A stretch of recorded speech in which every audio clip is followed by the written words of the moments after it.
Good evening. This is Team BAS Poker. What we wanted to bring to you today is a little video regarding bankroll management, especially when playing Spin&Go's. It's a question we get asked a lot in our Discord channel and also from the subscribers to our coaching. What is bankroll management? How many buy-ins should I have? And what variables should I consider?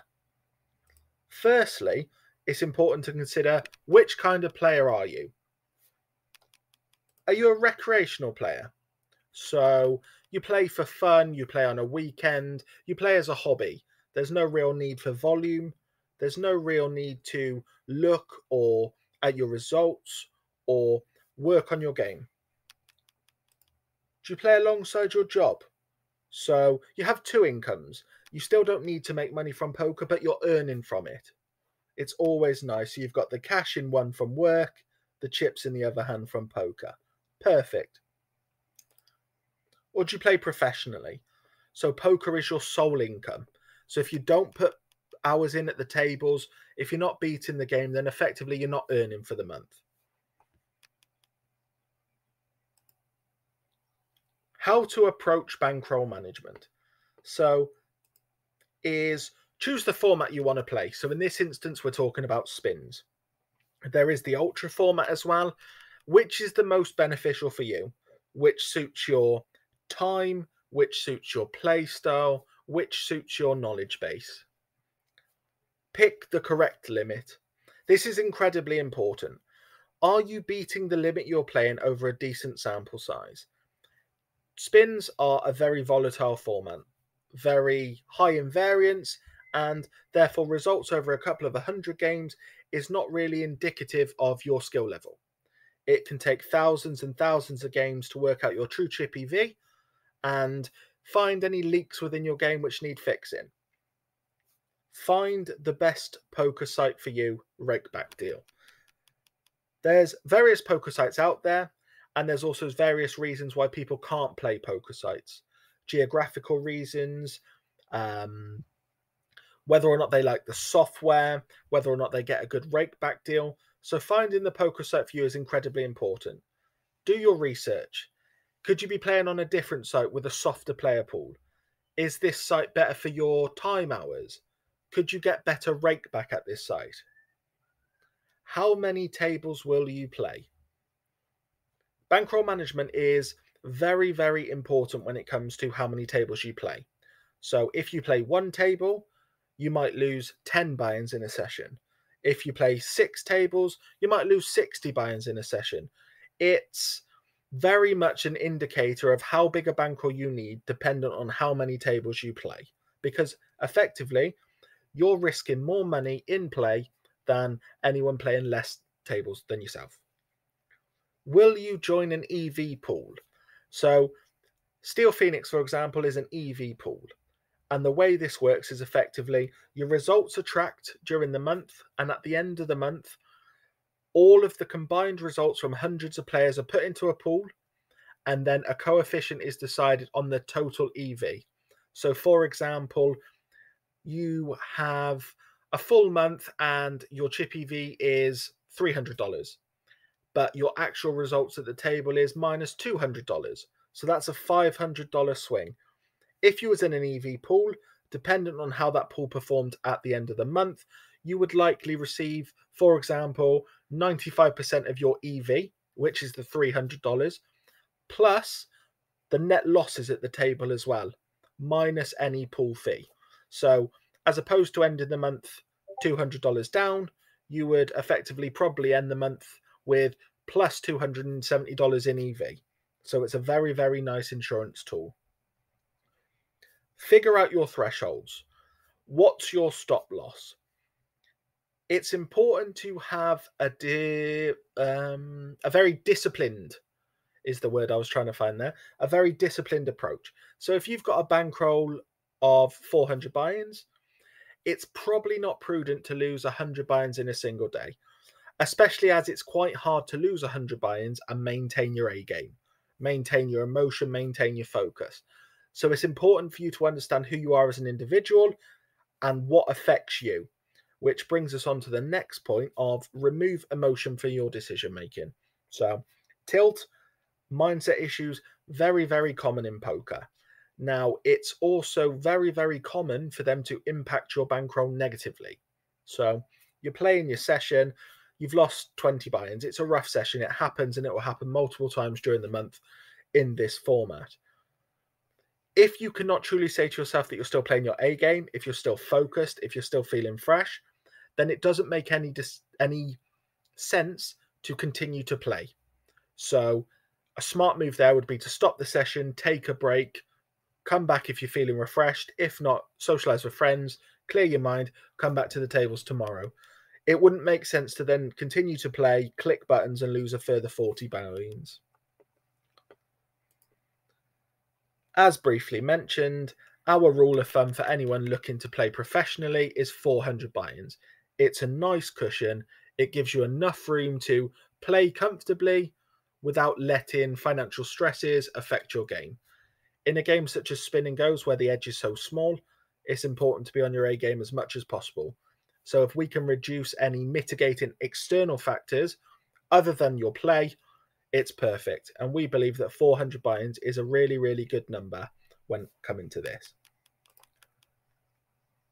Let's do some maths. So what we're going to do now is we're going to do an example. So we're going to put the 400 buy-in example into 25 euro stakes on Winamax and see what we come up with. So whilst I'm just calculating the maths, this is what's happening in my brain right now.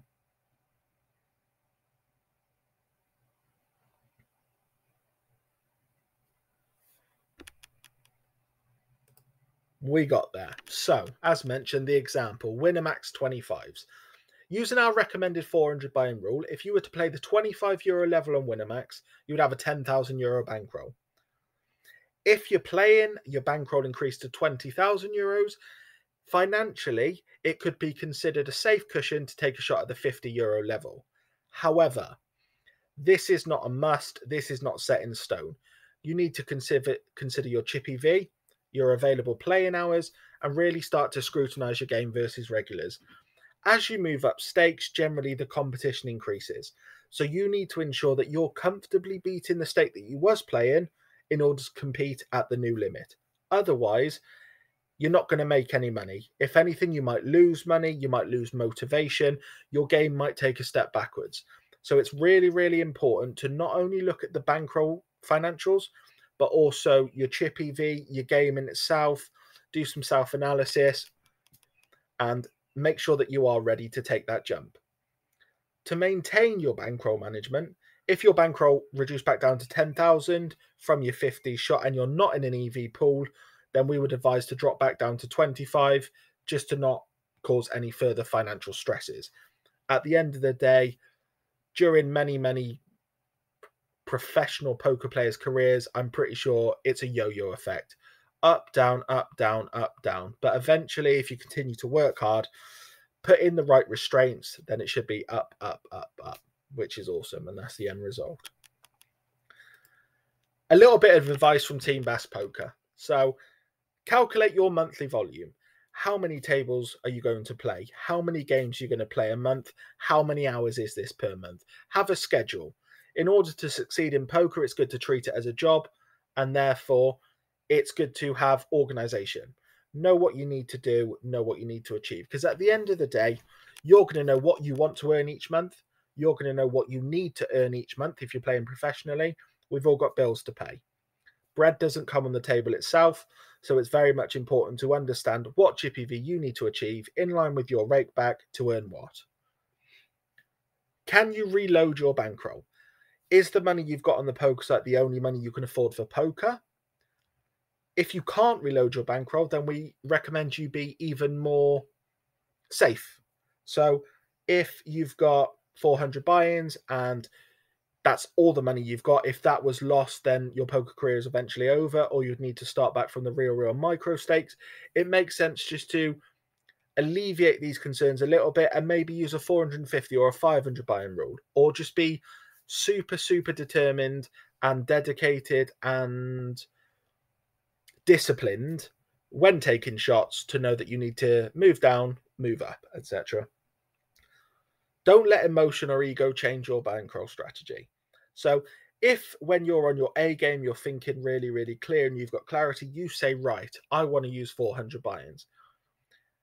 If you're having a bad day where you're not thinking so clearly, you're stressed, you've got some emotion, you might be tilted, don't then decide that you only need 200 buy-ins or 150 buy-ins, because chances are decisions made in emotion and anger are not the correct ones. And what you don't want to be doing is 2, 3, 4 days' time is regretting the decisions that you made without thinking it through. Ego as well.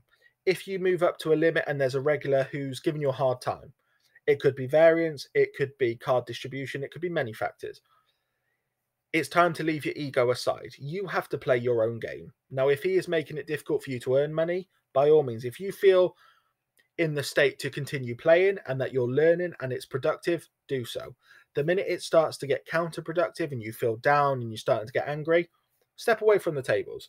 Consider your bankroll strategy, consider your bankroll management, and come back another day.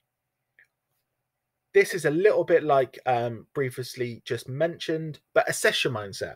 So if you're playing the €10 level, for example, and you go on 100 buy-in downswing, that's going to cost you €1,000. Now, if you play the 50s and you go on the same 100 buy-in downswing, that's €5,000. So you need to ask yourself, how much does the money affect me? Would you react the same if you lost 1,000 than if you lost 2,000, 3,000, 4,000, 5,000, and so on?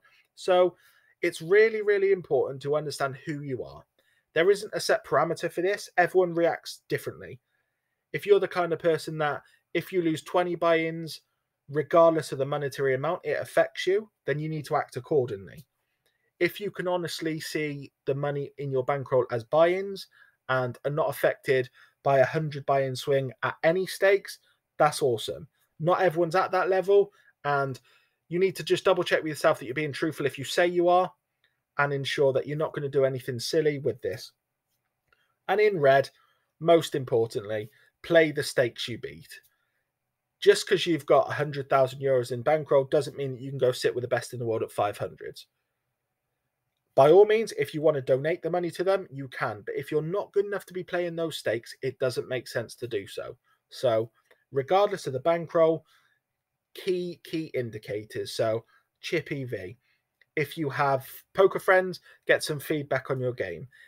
Sample size. You need to ensure that you've got a big enough sample size at the tables to understand and interpret the data that you're seeing. So if you've got 65 chip EV at the 25s over 2K games, awesome. But if by the time you get to 10K games, you've got 49 chip EV, it wouldn't make sense to move up. Whereas if you've got a 15,000 game sample at the 25s with 65 chip EV, brilliant. You might want to look at taking a shot at the 50s, but you just need to do so in a disciplined manner. We hope you enjoyed the video today, and hopefully it answered some of your questions and gave you some good guidelines. Feel free to check out our website, which is www.team-bas.com,